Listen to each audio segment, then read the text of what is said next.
अब यहाँ गर्भ की मासानुमासिक वृद्धि एक बहुत ही महत्वपूर्ण टॉपिक है। हम लोग चरक पढ़ते समय देखे भी थे, सुश्रुत पढ़ेंगे तो वहां भी देखेंगे।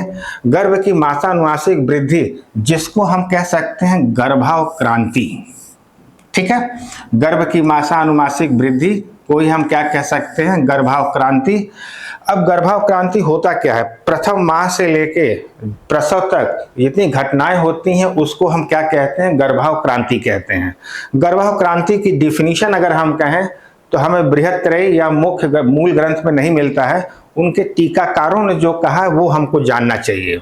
ठीक है, लगभग सबका मतलब यही है, गर्भ से बनने से लेकर गर्भ के बाहर आने तक जो ये घटनाएं होती हैं उसको हम क्या कहते हैं, गर्भावक्रांति कहते हैं। थोड़ा हम पहचानेंगे कि आचार्य चक्रपाणी के श्लोक को कैसे पहचानेंगे, डल्हड़ के श्लोक को कैसे पहचानेंगे और अरुण दत्त के श्लोक को कैसे पहचानेंगे। तीनों का काल आपको पता है, चक्रपाणी 11वीं शताब्दी के हैं, डल्हड़ 12वीं शताब्दी के हैं और अरुण दत्त जो है 13वीं शताब्दी के होते हैं। देखिए, अगर कभी श्लोक आ गया तो आपको पहचाना हो, गर्भस्य आक्रांत मेलक, मेलक से पहचान लीजिएगा, ध्यान रखिएगा। गर्भस्य आक्रांत मेलक उत्पत्तिर इत यावत, यह चक्रपाणी की लाइन हो जाएगी। ठीक है, दूसरा कहते हैं उपगमन और अवतरण। उपगमन मतलब उत्पन्न होना, अवतरण मतलब बाहर आना। उपगमन से अवतरण तक की सारी क्रिया को हम क्या कहते हैं, गर्भावक्रांति कहते हैं। ये बात किसने कही है, डल्हड़ ने कही है। मेलक शब्द अगर हमको मिल जाता है तो उत्तर हमारा चक्रपाणी हो जाएगा, ध्यान रखिएगा। मेलक शब्द अगर हमें गर्भावक्रांति की डिफिनीशन में मिल जाएगा तो वो श्लोक किसका होगा, चक्रपाणी का। और उपगमन और अवतरण जहां मिलेगा तो हमारा उत्तर किसका हो जाएगा, डल्हड़ का हो जाएगा। ठीक है, अब यहां देखिए, गर्भस्य क्रांतिर अवक्रमणम संप्राप्ति, यहां अरुण दत्त के इस बात को थोड़ा ध्यान रख, क्योंकि टीकाकार है, बहुत लंबे श्लोक लिखे हुए, शॉर्ट में यहां दिया गया है ताकि पूछे तो आप कर सकें। अगर्भतो गर्भ लाभम, अगर्भ से गर्भ लाभ के बीच की सारी प्रक्रिया को हम क्या कहते हैं, गर्भावक्रांति कहते हैं। ये बात कौन कहता है, अरुण दत्त कहते हैं। तो बेटा आपको बहुत व्याख्या नहीं देखनी है, आपको केवल श्लोक को पहचानना है। अगर श्लोक आ गया तो मेलक रहता है तो क्या होता है, चक्रपाणी होते हैं। उपगमन अवतरण रहेगा तो क्या होगा, डल्हड़ हो जाएंगे। और अगर्भतो गर्भ लाभम किसने कह दिया है, ये अरुण दत्त कह देते हैं। ठीक है, अब प्रथम माह से लेके पूरे 8वें 9वें माह तक की पूरी प्रक्रिया को देखते हैं। आइए देखते हैं क्या क्या लिखा हुआ है। प्रथम माह की अगर हम बात करें यहां पर, तो प्रथमे मासी समूर्छिता सर्वधातु कलुषीकृत, चरक की लाइन होगी, खेट भूतो भवति, अव्यक्त विग्रह, अव्यक्त का विग्रह होता है और वो सत असत भूत अंग अवयव। चरक में हम लोग पढ़े थे इसको कि प्रथम मास मूर्छित सर्वधातु कलुषीकृत, कलुषीकृत वर्ड ध्यान रखिएगा। खेट भूत, खेट भूत कहा गया है कफ को लेकर। और अव्यक्त का विग्रह होता है, क्योंकि प्रथम माह में शुरुआत ही क्या होगा, व्यक्त होगा, तो किसका विग्रह होगा, अव्यक्त का विग्रह करके सत और असत, सत और असत ध्यान रखिएगा, सत और असत भूत अंग अवयव। ये चरक के अनुसार किसकी बात होगी, ये प्रथम माह के गर्भ की बात होगी। अब आप सुश्रुत को अगर देखें तो सुश्रुत कहते हैं प्रथमे मासी कललम जायते, प्रथमे मासी कललम जायते, प्रथमे मासी कललम जायते। प्रथम माह में गर्भ कैसा होता है, कलल स्वरूप में रहता है। और अगर आप संग्रह को देखते हैं तो संग्रह क्या कह दिए हैं, प्रथमे मासे शब्द यूज कर लिए हुए हैं। हालांकि इस पे सवाल बनता नहीं है, लेकिन लोग तैयारी करते समय ध्यान रखते हैं कि अगर हमको मासी मिलेगा तो वो सुश्रुत का श्लोक होगा, और अगर मासे हमको मिलता है तो वो किसका हो जाता है, अष्टांग संग्रह का हो जाता है। तो केवल इतना ही ध्यान रखिएगा, मासी और मासे। आप लोग सब लोग जानते होंगे कि प्रथमे मासी कलम जाते सुश्रुत बोले हुए हैं, तो मासे शब्द अगर हमको मिल जाएगा तो ये श्लोक किसका हो जाएगा, संग्रह का हो जाएगा। ठीक है, तो प्रथम माह की इन घटनाओं को ध्यान रखेंगे। बाकी आचार्य को अगर हम देखें यहाँ पे तो मिलता है अव्यक्त प्रथमे मासी सप्ताहात कलली भवेत, अव्यक्त प्रथमे मासी। देखिए मतलब हम भले समझ रहे हो, हम लोग को पहचानना है किस माह की ये बात की जा रही है और ये श्लोक है किसका। तो सप्ताहात कलली भवेत, ध्यान रखिएगा, सप्ताहात कलली भवेत। अब एग्जैक्टली कह दे रहे हैं कि एक सप्ताह में कलल के रूप का हो जाता है। ये बात कौन कहता है? हृदय कहते हैं। ध्यान रखें, कौन का? हृदय कहे हैं। इसको पहचानने के लिए अगर आप थोड़ा सा दिमाग लगाएं, सप्ताह में ह शब्द लिखा हुआ है, ठीक है, सप्ताह। तो हम ध्यान रखेंगे अगर सप्ताह हमको दिख गया तो वो श्लोक किसका हो जाएगा? हृदय का हो जाएगा। सप्ताह है, ह से क्या हो जाएगा? हृदय हो जाएंगे। तो हम पहचान जाएंगे श्लोक किसका लिखा हुआ है? हृदय का लिखा हुआ है। हारित की अगर हम बात करें तो हारित ने प्रथम दिन, 10वें दिन, 15वें दिन, 20वें, 25वें और 30वें दिन की बात किए हुए हैं। हारित के अनुसार अगर हम देखें यहाँ पे, हारित के अनुसार तो प्रथम दिन क्या होगा? कलल। अब देखिए सुश्रुत और बागभट संग्रह को देखते हैं तो एक माह में कलल बोले हैं। अगर हम बात हृदय की करते हैं तो एक सप्ताह में कलल बोले हैं। और अगर हारित को कहें तो हारित ने प्रथम दिन की अवस्था को क्या कह दिया है? कलल कह दिए हैं। ठीक है, तो प्रथम दिन के लिए क्या हो जाएगा? कलल। 10वें दिन के लिए क्या होते हैं? शोणित बुदबुदाकार। बहुत पूछा जाता है, शोणित बुदबुदाकार, शोणित बुदबुदाकार। ठीक। 15वें दिन क्या कहते हैं? ये घन की उत्पत्ति, घन हो जाता है। गर्भ कैसा हो जाता है? घन। शोणित जो है बुदबुदाकार मतलब बुलबुले की तरह होता है। तो ध्यान रखिएगा, बुलबुला बनता है तो गोला होता है। यहाँ एक के आगे भी क्या है? बुलबुला है। तो थोड़ा याद करने के लिए ऐसा इमेजिन कर लेते हैं। 15वें दिन कैसा होगा? घन होगा। अब 20वें दिन के लिए, बेटा सब पूछा गया सवाल है, ध्यान है। 20वें दिन क्या होता है? मांस पिंड की उत्पत्ति होती है। किसकी उत्पत्ति होती है? मांस पिंड की उत्पत्ति। एकदम ध्यान रखेंगे, किसकी उत्पत्ति होगी? मांस पिंड की उत्पत्ति होगी। यही अगर हम 25वें दिन की बात करें तो 25वें दिन क्या होता है? देखिए, पंचभूतात्म संभव। पंचभूतात्म संभव मतलब पंच महाभूतों की उत्पत्ति कह सकते हो जाती है। हालांकि पंच महाभूत तो पहले से बनेंगे, लेकिन शब्द ध्यान रखिएगा, पंचभूतात्म संभव किस दिन आता है? 25वें दिन आता है। और आगे 30वें दिन के लिए कह रहे हैं, 30वें दिन के लिए कहते हैं पंच तत्व प्रजायते। ये पंच तत्व प्रजायते, ये और विकसित हो जाता है और स्पष्ट हो जाता है। हिंदी वही लिखा हुआ था, ये पांचों तत्व जो है और स्पष्ट हो जाते हैं। फिलहाल हमारा काम क्या होगा? इसको हम ध्यान रखेंगे। हारित के अनुसार प्रथम दिन क्या होता है? कलल का निर्माण होता है। 10वें दिन क्या होगा? शोणित बुदबुदाकार होगा। 15वें दिन घन होगा। 15वें दिन ध्यान रखिएगा, 15वें दिन क्या होता है? घन होता है। 20वें दिन में मांस पिंड बनेगा।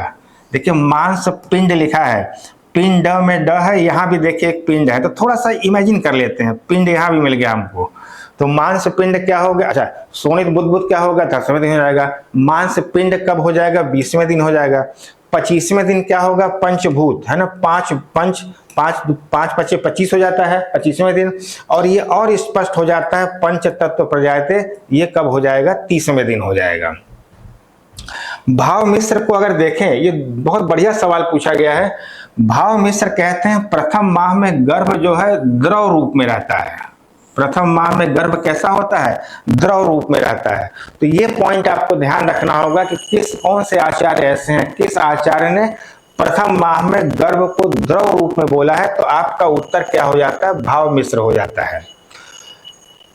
और स्पष्ट हो जाता है जब हमको श्लोक मिल जाता है, द्रवीभूतम प्रथमे मासी तिष्ठति। द्रवीभूतम प्रथमे मासी तिष्ठति, ये बात कौन कह देता है? ये बात भाव मिश्र कह देते हैं। ठीक है, भाव मिश्र जो है भाव प्रकाश के लेखक है, इनकी बात आप ध्यान रखेंगे जो है। तो प्रथम माह सभी आचार्यों के द्वारा देखने के बाद अब हम लोग आते हैं दूसरे माह की घटना को देखते हैं। दूसरा माह देखिए यहां पर,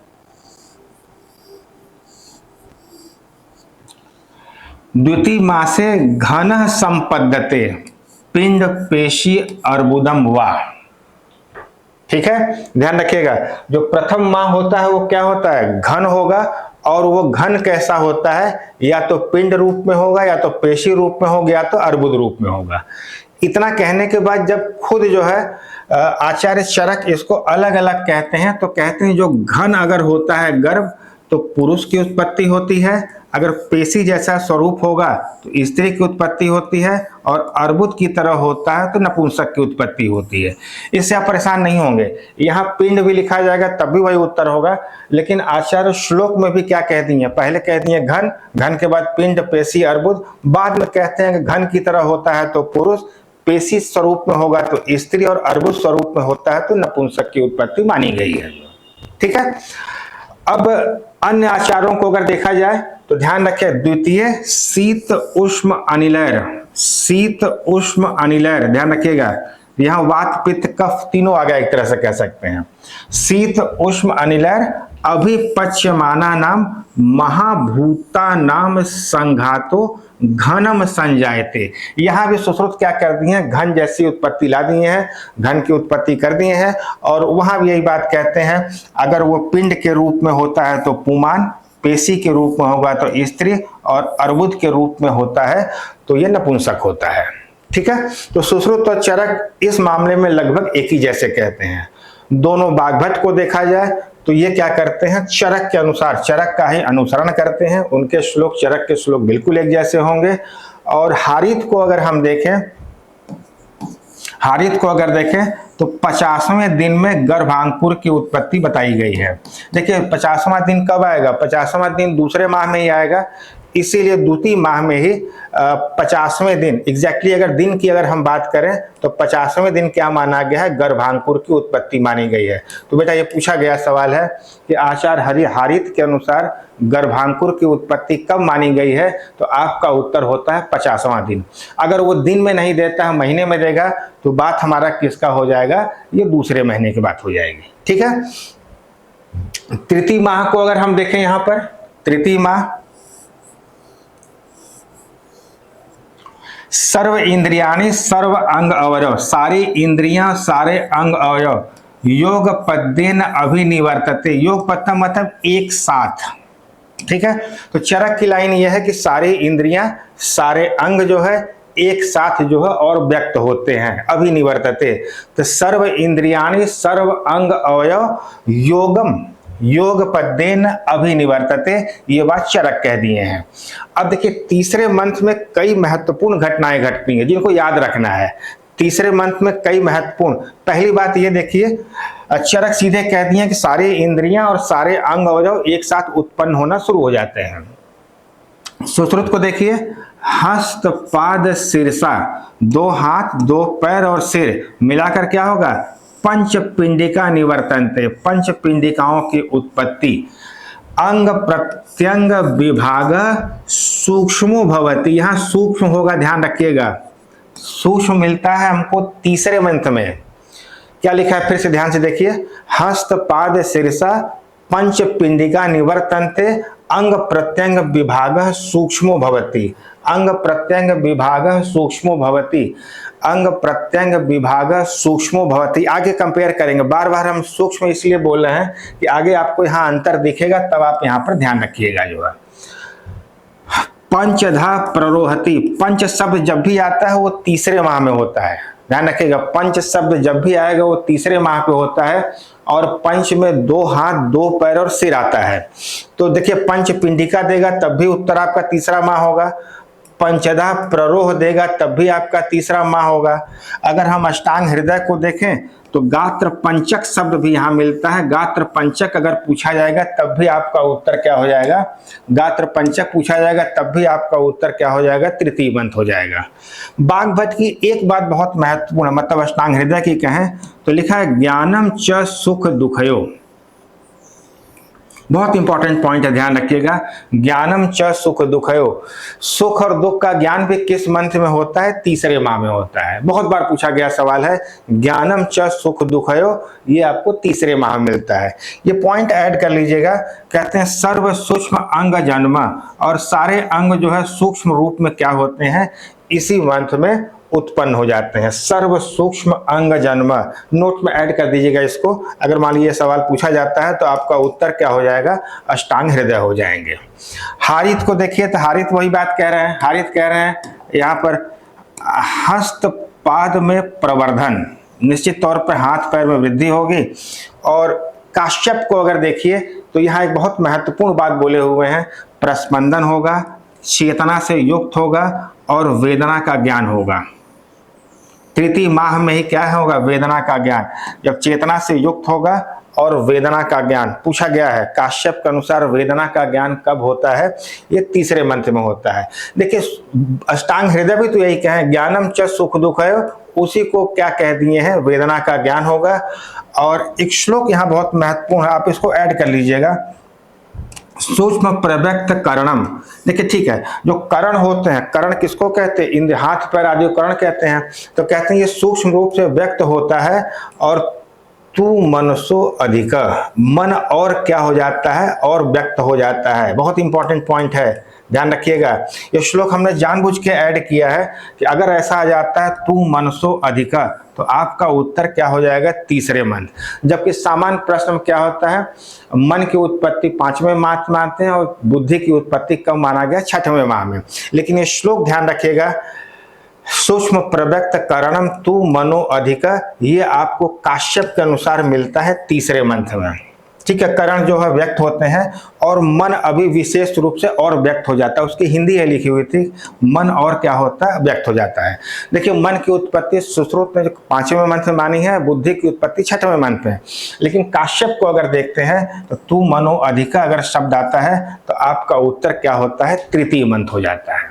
ठीक है, यहां तक बात समझ में आ गई। सर्व इंद्रियाणि सर्व अंग अयो, पंच पिंडिका होगा, पंच प्ररो होगा, अंग प्रत्यंग विभाग सूक्ष्म होगा, या सर्व सूक्ष्म अंग जन्म होगा, ज्ञानम च सुख दुखयो होगा, हस्तपाद प्रवर्धन है, वेदना का ज्ञान है, और यहाँ पर तू मनो अधिक, ये सारी चीजें हमको कब मिलती है?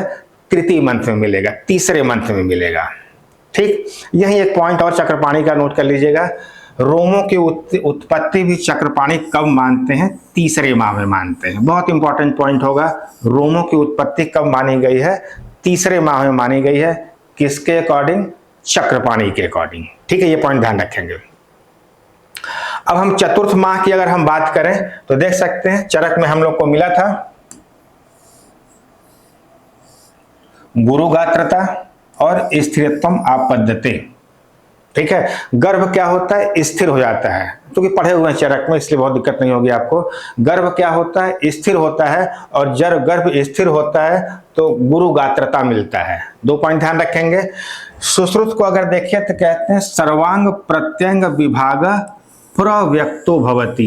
जो तीसरे मंत्र में मिला था वो क्या मिला था? सूक्ष्मो भवति।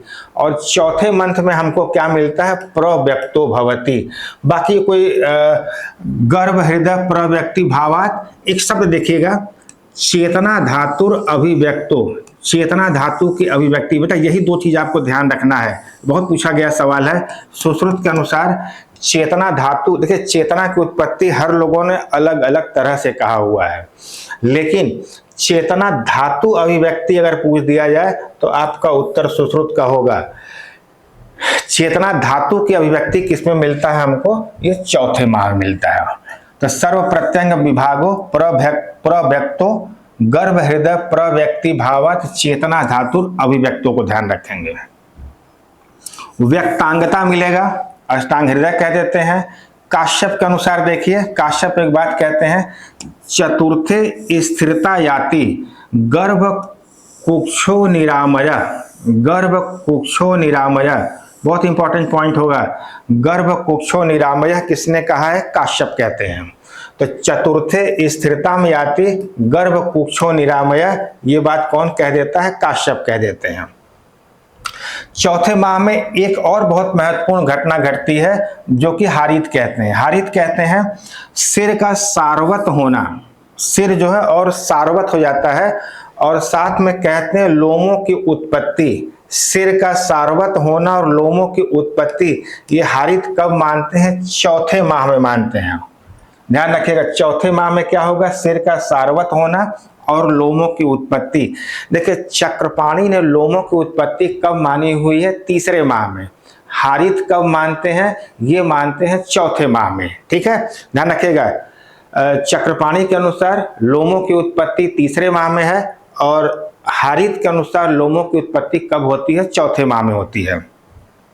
जब हम माह की बात करते हैं तो चौथे में ला देंगे, बट थोड़ा और डिटेल देखते हैं तो यहाँ आपको क्या मिलता है। देखिए 3.5 माह मानते हैं सिर का सारवत होना, 3.5 माह क्या मानते हैं, सिर का सारवत होना, और चौथा माह पूरा हो जाता है तो क्या कहते हैं, लोमों की उत्पत्ति कह देते हैं। क्योंकि 3.5 मंथ भी किसके अंतर्गत आएगा, चौथे महीने में आएगा, इसीलिए यहाँ पर दोनों बात एक साथ लिख दिया गया। ठीक है, कोई दिक्कत नहीं होना चाहिए। चक्रपाणी के अनुसार लोमों की उत्पत्ति तीसरे मंथ में, हारित के अनुसार लोमों की उत्पत्ति कब होती है, चौथे माह में। अब यहां पर देखिए, यहां पे एक पॉइंट देख सकते हैं, चेतना की उत्पत्ति को अगर देख लिया जाए तो काश्यप कब मानते हैं, तीसरे मंथ में। शुभ याद कर लीजिएगा, शुभ है, शुभ और भ, ये चेतना की उत्पत्ति चौथे मंथ में मानते हैं। और लघु बागभट्ट के अनुसार चेतना की उत्पत्ति कब होती है, 5वें माह में होती है। बेटा एक जगह लिख दिया गया, इसको आप याद कर लीजिएगा। चेतना की उत्पत्ति काश्यप तीसरे मंथ में, भाव मिश्र कब, सुश्रुत कब मानते हैं, चौथे माह में, और लघु बागभट्ट कब मानते हैं, ये 5वें माह में मानते हैं। ठीक है, 5वें माह मिलेगा, देख लेंगे। पंचम माह में अगर देखिए तो मांस शोणित का उपचय होगा, चरक पढ़ते समय याद किए थे। 5वें माह में क्या होता है, मांस और शोणित और बढ़ेगा। अगर गर्भ का मांस और शोणित और बढ़ेगा तो गर्भिणी कैसी होगी, गर्भिणी और कृश होगी, गर्भिणी कैसी होगी, और कृश हो जाएगी, ये चरक कहते हैं। पंचम माह में मांस शोणित का बढ़ना और गर्भिणी का कृश होना, दोनों घटनाएं एक साथ चलेंगी, क्योंकि गर्भ का जब मांस और शोणित बढ़ेगा तो गर्भिणी का कैसा होगा, कृश होगा। यही देखिए सुश्रुत क्या कहते हैं, मन प्रतिबुद्ध तरह भवती, मन की उत्पत्ति कब माना गया है, सुश्रुत के अनुसार 5वें माह माना गया है। अब आप थोड़ा संग्रह को देखिए, संग्रह जो है चरक और सुश्रुत दोनों को जोड़ दिए हैं, मन प्रतिबुद्ध तरह भी कह दिए हैं और मांस शोणित उपचय भी कह दिए हैं। तो कोई बहुत नई घटना नहीं घटी है, जो चरक और सुश्रुत की ही घटनाओं को अष्टांग संग्रह क्या किए हुए हैं, दोनों को ऐड कर लिए हैं। अब यहाँ पर चेतना की उत्पत्ति देखिए, अष्टांग हृदय, चेतना की उत्पत्ति बहुत इंपॉर्टेंट पॉइंट है, क्योंकि चेतना की उत्पत्ति सब लोग अलग अलग तरीके से बताए हैं, इसलिए वहां पर एक साथ लिख दिया गया है। चेतना काश्यप तीसरे मंथ में मानते हैं, सुश्रुत और भाव मिश्र चौथे माह में मानते हैं, लघु बागभट्ट कब मानते हैं, 5वें माह में मानते हैं। यही 5वें मंथ में देखेंगे, गर्भ का सुजीव होना, हारित कहते हैं, गर्भ का सुजीव होना है ना, गर्भ का सुजीव शब्द ही याद रखिएगा। पूछा जाता है हारित के अनुसार गर्भ सुजीव कब होता है, तो आपका उत्तर होता है 5वां माह। और पृष्ठ वंश की उत्पत्ति, पृष्ठ वंश की उत्पत्ति बहुत इंपॉर्टेंट पॉइंट है, ध्यान, प से होता है पृष्ठ वंश और प से ही क्या होता है, 5वां माह। तो गर्भोपनिषद के अनुसार अगर आपसे पूछा गया, गर्भोपनिषद के अनुसार पृष्ठ वंश की उत्पत्ति कब होती है, तो आप कह देंगे 5वां माह। गर्भोपनिषद के अनुसार पृष्ठ वंश की उत्पत्ति कब होती है, 5वां माह। ठीक है, अब 6वें, 7वें और 8वें को देखते हैं। 6वें माह में अगर देखें तो देखिए 5वें माह में क्या हुआ था, बल और वर्ण का उपचय हुआ था, 5वें माह में मांस और शोणित का उपचय हुआ था, तो 6वें माह में क्या होगा, बल और वर्ण का उपचय होगा, क्योंकि मांस बल को बढ़ाएगा और शोणित क्या होगा, वर्ण को बढ़ाएगा। ठीक है, मांस बल वर्ण का उपचय, षष्ठे बुद्धि। ठीक है, यही बागभट्ट कहते हैं केश, रोम, नख, अस्थि, स्नायु, दीनाम, अभिव्यक्ति। बेटा ये बात और कोई नहीं कहता है, साफ साफ ये कहते हैं बागभट्ट कि केश है, रोम है, नख है, अस्थि है, स्नायु आदि की उत्पत्ति। बहुत इंपॉर्टेंट पॉइंट, 6वें मंथ में आता है, ध्यान रखिएगा। 6th मंथ में कहा गया 3-4 सारी चीजें, केश है, लोम है, नख है, अस्थि है, स्नायु। अब देखिए अस्थि हो गया, स्नायु हो गया, नख, केश, रोम हो गया, इसकी अभिव्यक्ति और साथ में बल वर्ण का उपचय। तो बल वर्ण उपचय तो सभी लोग इसी मंत्र में बोले हैं, लेकिन अष्टांग संग्रह की ये बात बहुत महत्वपूर्ण है। अब देखिए पूछा जाता है रोम की उत्पत्ति, रोम की उत्पत्ति चक्रपाणी कब बोले हैं, तीसरे माह में, हारित कब बोलते हैं, चौथे माह में, और बागभट्ट कब बोलते हैं, 6वें माह में। तो थोड़ा यहां लिख सकते हैं हम, च हा वा, 3, 4 और 6 रोमों की उत्पत्ति के लिए च हा वा, च से होगा चक्रपाणी, चरक नहीं बोले, चक्रपाणी, हा से क्या हो जाता है, हारित, और वा से क्या हो जाता है, वागभट्ट। तो 3, 4 और 6, 3, 4, 6 रोमों की उत्पत्ति के बारे में वहां देख सकते हैं। अष्टांग हृदय भी देखिए बागभट की संग्रह की तरह है। स्नायु, शिरा, रोम, बल, वर्ण, नख, त्वचा। तो नख और त्वचा आदि लगभग एक ही बात बोले हुए हैं, तो बहुत आपको अलग से नहीं याद रखना है। 6वें माह में ही केश है, रोम है, नख है, त्वचा है, साथ में अस्थि है, स्नायु है, इन सब की उत्पत्ति हम कब मानते हैं? 6वें माह में। ध्यान रखिएगा बागभट के अनुसार 6वां माह बहुत महत्वपूर्ण हो जाता है प्रश्नों की दृष्टिकोण से। 6वें माह में देखिए बल वर्ण तो है ही है, अब काश्यप ओज की भी वृद्धि कर दिए हैं। तो पॉइंट ध्यान रखिएगा, काश्यप के अनुसार ओज की वृद्धि कब होती है? तो इसका उत्तर हो जाएगा 6वें माह। एकदम ध्यान से देखेंगे 6वें माह की सारी घटनाओं को कौन कैसे कहा हुआ है और किसको कैसे हम ध्यान रखेंगे। बल वर्ण के साथ काश्यप क्या किए हैं? ओज को भी ऐड कर दिए हुए हैं। ठीक है, यहां देखते हैं आप, गर्भ को सुजीव माना गया है कब? 5वें माह में। और 6वें माह में देखिए यहां पर क्या मिलता है? गर्भ में स्फुरण मिलता है। तो देख सकते हैं पहले क्या होगा? पहले सुजीवता आएगी, जब सुजीवता आएगी तो फिर गर्भ में स्फुरण शुरू हो जाएगा।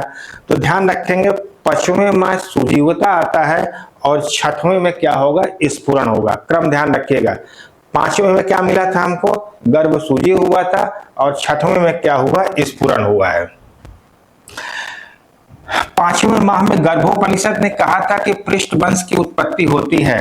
5वें माह देखिए, सबसे अधिक कंफ्यूजन आपको 5वां और 6वां माह में होता है। 5वें माह में क्या बोले थे कि पृष्ठ वंश की उत्पत्ति होती है गर्भोपनिषद। यहां कहते हैं मुख, नासिका, अक्षी, स्रोतानी भवंती। अब कहते हैं मुख है, नासिका है, अक्षी और स्रोत आदि की उत्पत्ति कब मानी गई है? ये आपको मिलता है 6वें मंत्र में। मुख, नासिका, अक्षी और स्रोत बहुत इंपॉर्टेंट पॉइंट है, क्योंकि ये सब बात देखिए चरक, स्रोत वगैरह नहीं बोले हुए हैं, इसलिए इनकी बात क्या हो जाती है? बहुत महत्वपूर्ण हो जाती है। 7वें मंत्र की घटना को अगर देखें तो कहते हैं, 7वें मंत्र को अगर देखा जाए, गर्भ सर्व भावर आप्यायते, सभी भावों की पुष्टि हो जाती है।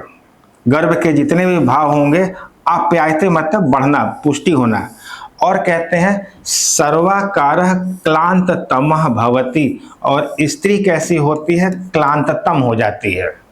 ठीक है, चरक में जो पढ़े हुए तो कुछ पॉइंट यहाँ जो पॉइंट लिखा हुआ ध्यान रखेंगे, तो कि चरक डिटेल है यहाँ काम दे। गर्भ सर्व भावर आप्यायते, गर्भ सर्व भावर आप्यायते, और साथ में कहते हैं क्लांततमः भवति। तो दोनों आपको याद होगा, हम लोग K7 याद किए थे चरक पढ़ते समय, K से क्लांत याद किए थे, 7 से 7वां मंत्र याद किए थे। सुश्रुत को अगर देखिए तो कहते हैं सर्वांग प्रत्यंग विभाग प्रव्यक्त तरह, प्रव्यक्त तरह। अब देखिए 3 बातें लिखी थी, नोट्स में लिख लीजिएगा। सूक्ष्म कहाँ मिला था, प्रव्यक्त कहाँ मिला था, और प्रव्यक्त तरह कहाँ मिला था। ठीक है, 3, 4, 7 लिख लीजिएगा, 3, 4 और 7 बिल्कुल नोट कर लीजिएगा, यहाँ हम नोट नहीं कर रहे हैं। तीसरे में क्या मिला था? प्रव्यक्त। चौथे में क्या मिला था? प्रव्यक्तरो, सॉरी सूक्ष्मो भवति। सूक्ष्म कहाँ मिला था? तीसरे में। प्रव्यक्त कहाँ मिला था? चौथे में। और प्रव्यक्त तरो कहाँ मिला था? ये आपको 7वें मंत्र में मिला था। तो नोट्स में बहुत जगह कहीं आप इसको नोट कर लीजिएगा। तो 7वें माह में आपको प्रव्यक्त तरह सुश्रुत के अनुसार मिल जाता है। 7वें मंत्र में अगर देखें यहाँ पर, सर्व अंग संपूर्ण भावो पुष्यति, सप्तमे अष्टांग हृदय भी कह दिए, सभी संपूर्ण हो जाता है। काश्यप यहाँ कहते हैं सर्व धातु अंग संपूर्णों के साथ साथ काश्यप की एक बात ध्यान रखेंगे, कफ पित्त वात पित्त कफान्वितम। अब आपसे पूछा जाता है कि गर्भ जो है किस माह में वात पित्त और कफ से युक्त होता है, तो आपका उत्तर काश्यप के अनुसार होगा। और मंत्र क्या होता है? 7वां। ध्यान रखिएगा 7वें मंत्र में कहते हैं सभी भावों से पुष्टि हो जाती है, पूर्ण आती है।